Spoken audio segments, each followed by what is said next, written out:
இந்த பர்சனல் இஷ்யூல பொலிட்டீஷியன்ஸை கூட நம்பிடலாம் போல. இப்போ இந்த மீடியா வந்து இந்த காலகட்டத்தில் நம்பவே முடியாது போல. எவ்வளோ ஒரு கேவலப்படுத்தி அசிங்கப்படுத்தி அவங்க வேர்டிங்ஸ்ல கொச்சையா பேசுறதும் கொச்சையா போடுறதும் இவ்வளோ கேவலப்படுத்தி ஒரு பர்சனல் லைஃப்ல என்ன நடந்துச்சு ஏது நடந்துச்சு எதுவுமே யாருக்குமே தெரியாது.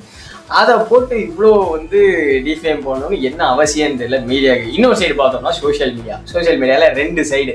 யார் யார் இந்த சைடு பார்த்தோம்னா சப்போர்ட்டர்ஸ், இந்த சைடு பார்த்தோம்னா ஹேட்டர்ஸ் வச்சு இதில் ஒரு வார் மாதிரி வந்து போட்டுக்கிட்டு ஆளுக்கு மாற்றி வந்து அடிச்சுக்கிறாங்க.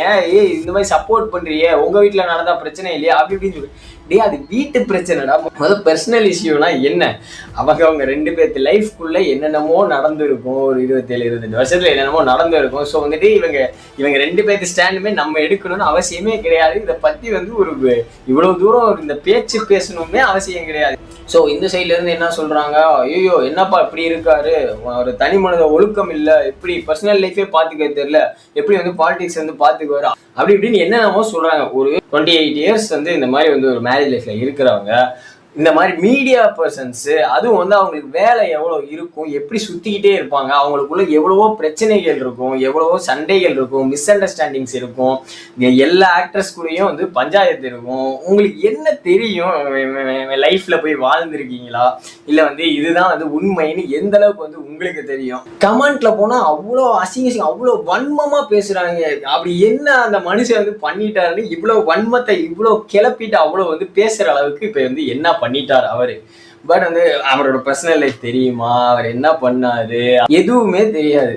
ஸோ வந்துட்டு இது வந்திருக்கு, ஒரு சைட்ல இருந்து வந்திருக்கு. முதல்ல இந்த பெட்டிஷன்லாம் எப்படி வந்துச்சு, இது வந்து ஒரு பர்சனலா அவங்க வந்து உள்ள கொடுத்தத எப்படி வந்து இப்படி வந்து பப்ளிக்கா வந்து போடலாம், எல்லாரும் வந்து ஷேர் பண்றாங்க, எப்படி வந்து ஷேர் பண்ணலாம், அது நேம் தப்பா இருக்கு, அது உண்மையா பொய்யா, அந்த பெட்டிஷன் அவன் கேஸ் கொடுத்துருக்கிறது உண்மை அது தெரியும், ஆனா அந்த பெட்டிஷன் உண்மையா பொய்யா இந்த மாதிரி எதுவுமே தெரியாம எவனோ கிளப்பி விடுறான், ரூமரு போட்டு வச்சு செய்யறானே. இப்போ ஒருத்தனை உண்மையா இதுதான் சொல்லி கன்ஃபார்ம் ஆகி எல்லாமே ஆதாரம் இருந்து நீ இவ்வளோ அடிச்சினா கூட பரவாயில்ல, இப்படி எந்த ஒரு ஆதாரமுமே இல்லை, ஒரு சைட்ல இருந்து சொல்லியிருக்காங்க, ஓகே, அது மிஸ் அண்டர்ஸ்டாண்டிங்கா இருக்கலாம், இப்படி இருக்கலாம் அப்படி இருக்கலாம், என்னென்னமோ நடந்திருக்கும் அவங்க லைஃப்குள்ள. அந்த லைஃப்குள்ள நீ என்னடா பூந்து இந்த கேள்வி அந்த கேள்வி இது அது லொசுக்குன்னு உனக்கு கேட்கற எதுக்கு கேட்கணும்?